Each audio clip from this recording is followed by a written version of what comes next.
Will you pray with me? Loving and gracious God, we know your presence in this place. We feel your spirit move around us even as we speak, moving through us and in us. Give us grace to hear the word that you have for us today. Amen. I love that the hero of this story, the ancestor of the entire nation of God's people, Israel, is someone with a limp. One of my earliest memories of school is of a boy, I even remember his name, but I won't say it, taunting me with chants of pointy toes, pointy toes. I was maybe in the 3rd grade, and I had worked up the nerve to wear my decidedly uncool orthopedic sandals to school. I never did so again, and have instead tried to hide and camouflage my feet ever since. From birth, I have had deformed feet. I learned to roll over and to crawl with my feet in shoes with a bar between them. My mother was very proud of this. I wore hideous orthopedic shoes throughout my childhood. You can imagine the teasing that ensued for that. I didn't get my first pair of sneakers until I was in 9th grade. I took dance lessons because the wisdom of the day was that ballet would strengthen my feet. I loved the dance lessons, but they didn't do anything for my feet. And my feet always, always, always hurt. I never knew a time when they didn't. I was in marching band for 3 years, and I loved it, but I never understood how other people weren't just limping away in agony after a 4-hour practice.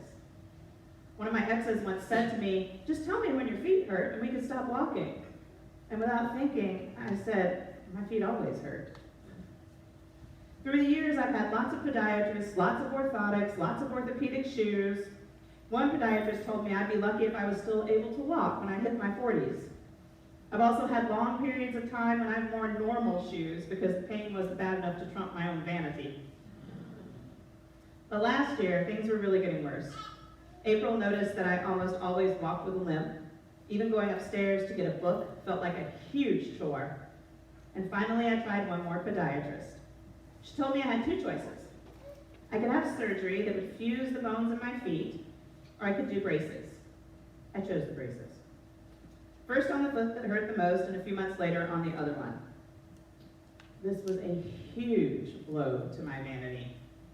There was no way to hide these clunky things. I had to get big, extra wide shoes, and even when I did, the braces still distorted them. I refused to wear shorts in public until I came down here in July. And then I thought, hey. It was kind of a moment, that moment when I decided I could wear shorts for one of the informal things that we were doing, and not one person had one thing to say about my ugly braces. It was kind of amazing. But as much as I hate how these things look, they do actually help. I can walk with a lot less pain. I can literally feel the support they provide all the time, even when I'm not on my feet. I can feel them in there. And they help in another really weird way, because for my whole life, I have struggled to explain to people that my feet hurt, that I can't stand in one place too long, that it's not just a thing, that it's like something serious. And they ask what's wrong, and I don't have an answer, I don't have a disease, I don't have a thing to tell them. I say things like I have messed up feet, which doesn't really explain a whole lot. But now people see my braces and they just assume that something's wrong with my feet or ankles. And I don't really have to say anything. It's kind of a relief, honestly. I feel like I have wrestled with God about my feet for my entire life. I've been angry with God about my feet. I've been ashamed of my feet, I've complained about them, and I have definitely blamed God for them. And I always try to remind myself that it could be so much worse, and look, I can walk, and other people have it worse, but to be honest, sometimes I can't maintain my perspective. I get a little poor me pity party. I love today's text for a lot of reasons, and one of them is most definitely because I identify with Jacob, Israel, and his limp. But I also love it because I love the idea of wrestling with God. The original Hebrew is very vague about who it is that Jacob is wrestling with. We've called it an angel, some say it's God, it's some sort of divinity maybe, but the theory that makes the most sense to me is that in some way, Jacob is wrestling with himself, and God is there present with him. You see, Jacob was returning home to Canaan after many, many years away, and he was coming home successful. He had all manner of children and wives and livestock, the possessions that marked his wealth and his prosperity. But he was returning home to the land of his twin brother Esau. You may remember the story that as they were being born, Jacob was grabbing at Esau's heel, trying to be the firstborn, so that he would receive his father's inheritance. That's where he got his name, Jacob, heel grabber. Eventually, when their father Isaac was old and ready to bless Esau, his firstborn, before he died, Jacob and their mother tricked Isaac, whose eyesight was failing, into blessing Jacob instead. The blessing that Isaac prayed for Jacob was for dew from heaven and the richness of the earth, an abundance of grain and wine, for nations to serve him, and for him to rule over his siblings. There was nothing left for Esau, and he was furious that Jacob had stolen his blessing, and he threatened to kill him. And so Jacob left his homeland and lived with his uncle for 15 years, and now he was coming back to Canaan, to the land where Esau lived. He was scared, and rightly so. He had wronged Esau profoundly. He knows that Esau is coming to meet him with 400 riders. Earlier in this chapter, the text says that Jacob was filled with fear and dread, and no wonder. He prayed to God, "I am unworthy of the smallest part of your constant love and the faithfulness you showed to me. Your faithful one." He knew he had done wrong. And it's the night before he would encounter Esau and those 400 riders that he spent the night wrestling with the being. Throughout the night, I can imagine this so well. My sleep is often disrupted when I'm worried or anxious, and all the things that I have done wrong or could have done better play in my head on repeat, keeping me awake. I call it the hamster wheel. So what is Jacob wrestling with? His own conscience, his fear, his guilt, who knows? But as the mysterious encounter comes to a close, Jacob demands a blessing.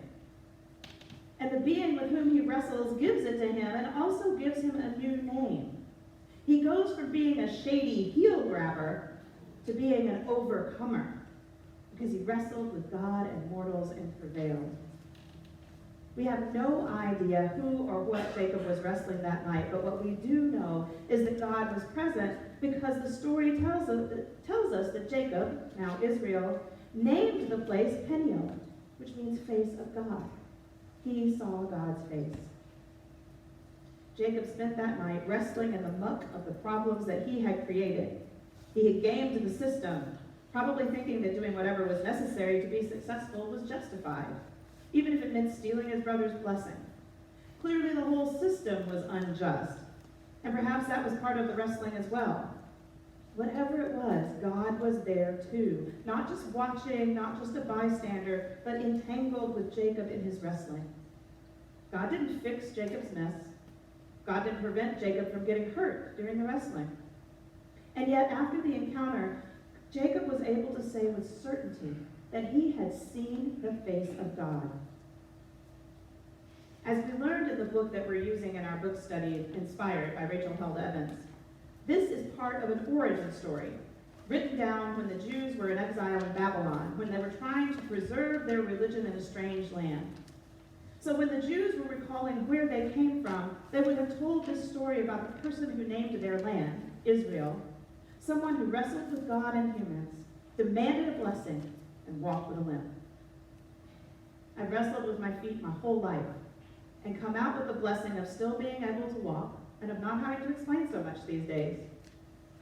As a kid, when I had a different kind of Christian faith, I prayed for God to heal my feet, to make them whole and perfect, and that never happened, and I wondered what I was doing wrong, or how I could have more faith in God so God would just fix me, would heal my feet.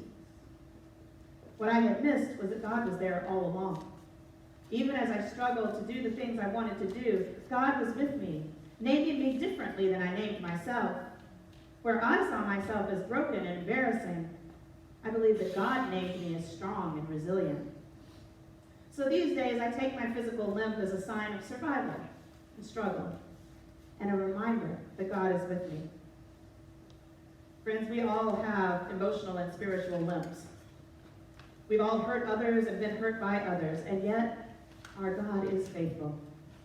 God shows up as we wrestle with situations that we've created and situations that we haven't that harm us anyway. God gets in the struggle with us. And most profoundly, when God calls our name, God calls the name of our inmost being, the way that God sees us. Ponder that. What are the wonderful names that God has for you? You'll hear in the song in a moment: confidence, joyfulness, overcoming one, faithfulness, friend of God, one who seeks my face. As we sing this song in a minute, listen for the name that God is calling you. Beloveds, I don't know what you're wrestling with. I don't know what marks you bear from the struggles in your life, but I do know that God is there in the struggle with you. I know that God is calling you by a name that you may never have heard, a name that recognizes your sacredness and your belovedness. And I pray that you can hear that name in your heart.